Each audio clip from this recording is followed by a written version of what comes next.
Hey, we're taking a little trip up to Waffle House to eat some lunch, and on the way, guess what we found walking? Morgan! Hey, Morgan. Hello.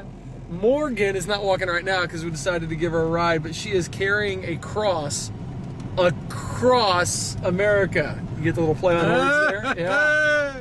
So she is actually walking across America, and we're gonna interview her and find out exactly why she's doing this and why she's carrying the cross.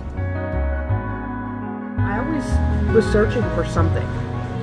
I wouldn't admit it was God. You know, for most of my life, I hated God.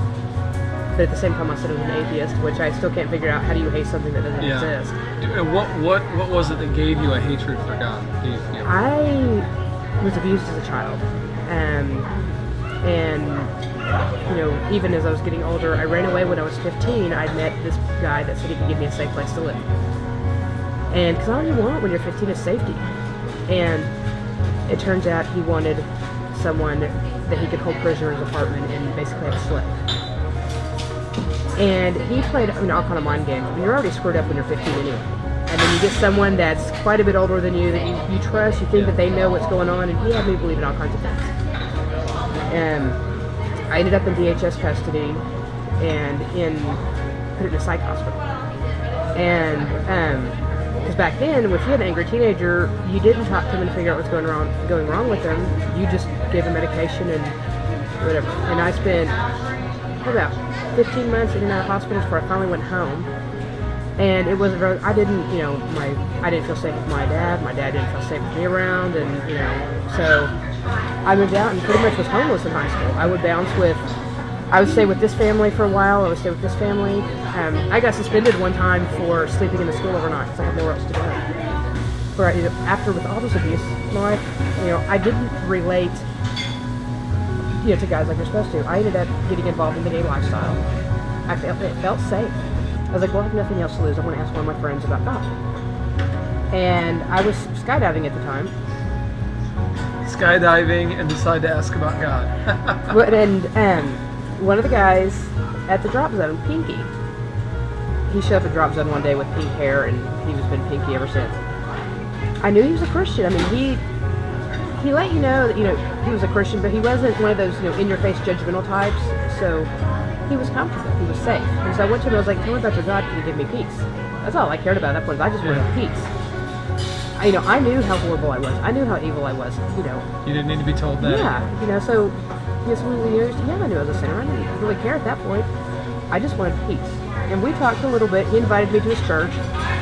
I went to church that first Sunday, and the sermon was on the peace of God. And I got to talking to the pastor. I had the hardest time believing in God. It was like trying to believe my imaginary friend was real. I couldn't make myself do it. And I was like, you know, I was trying. And that was kind of one of my drawbacks. I was like, so the pastor had me read this book by Lee Strobel called The Case for Faith. Yeah. Which convinced me that the Bible was real. And once I could believe that the Bible was real and true and accurate, then it was like, okay, well, I have to take what it's saying at face value. And so I have to make a decision.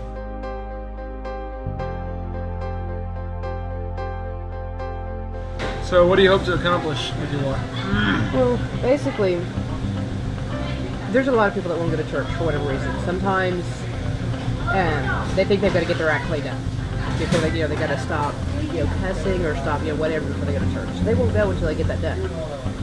And there's some people that maybe they've been turned off.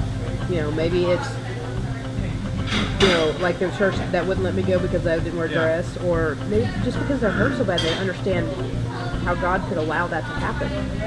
And I just meet them where they are at a level that's not threatening to them, and just say, hey, you know, I'm taking church to them. Church isn't the building that we go to on Sunday. You know, I take church to them, and I just say, you know, it's not what you think. You know, you don't get cleaned up before you go to church the same way you clean the fish before you catch it. And, you know, God doesn't cause the bad things to happen. It happens because there's sin in the world. And so when did you start walking across America? July 27th. Of 2010? Yes. So it's been 10 months now. Almost 10 months, not quite 10 months, 9 months. And so far you've made it from Oklahoma all the way to Pensacola already. Yeah.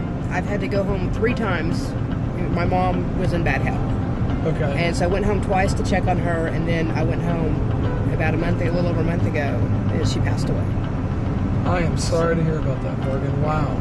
So, but Does this just, does that give you strength and perseverance to say, you know what, I'm going to do something that matters? my mom was so excited about, one, the change in me once I become a Christian, and two, she was so excited about this walk.